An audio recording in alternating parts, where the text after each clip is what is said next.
Hello ఆర్వా family. మనం ఆర్వా start చేసినప్పటి నుంచి కాన్స్టెంట్ గా నా బ్రెయిన్ ని హిట్ చేస్తున్న ఒకటే ఒక ఫీలింగ్ ఏంటో తెలుసా? స్ట్రెస్. దాని నుంచి ఎస్కేప్ అవడానికి నా ఫ్రెండ్స్ అందరూ ఒక ట్రిప్ కి వెళ్తుంటే నేను కూడా వెళ్ళాను. ఇంతకీ ఈ ట్రిప్ ఎక్కడికనేగా? One and only Goa.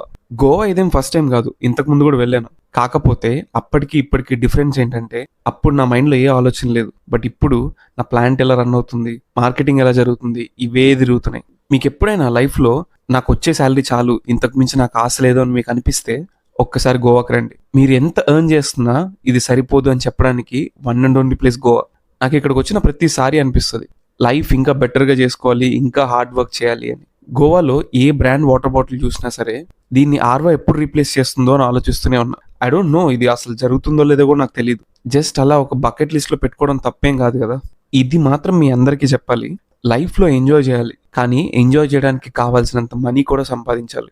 నేను కూడా ఎర్లీ 20s లో ఉన్నప్పుడు అది చేసేస్తా ఇది చేసేస్తా అని మైండ్లో అనుకునేవాడిని. బట్ రియాలిటీకి వచ్చేసరికి అవి ఏవీ జరగవు. నువ్వు అనుకున్న ప్రతి ఐడియాని ఆల్రెడీ ఎవడో ఒకటి చేసి ఫ్లాప్ అయ్యో లేదా సక్సెస్ అయ్యో నీ ముందు ఉంటాడు. ఎంజాయ్ని కావాలంటే పోస్ట్పోన్ చేసుకోవచ్చు, లేదా రేపు ఎంజాయ్ చేయొచ్చు అనుకోవచ్చు. బట్ ఎర్న్ చేయడం మాత్రం ఈ సెకండ్ నుంచే స్టార్ట్ చేయి. ఎర్న్ చేసిన దాన్ని మల్టిప్లై చేయి. నేను చెప్పిన మాటలు ఏవి అర్థం కాకపోతే ఒకసారి గోవా వెళ్ళి చూడు, క్లియర్గా అర్థమవుతుంది. సరే మరి ఉంటాను, బాయ్.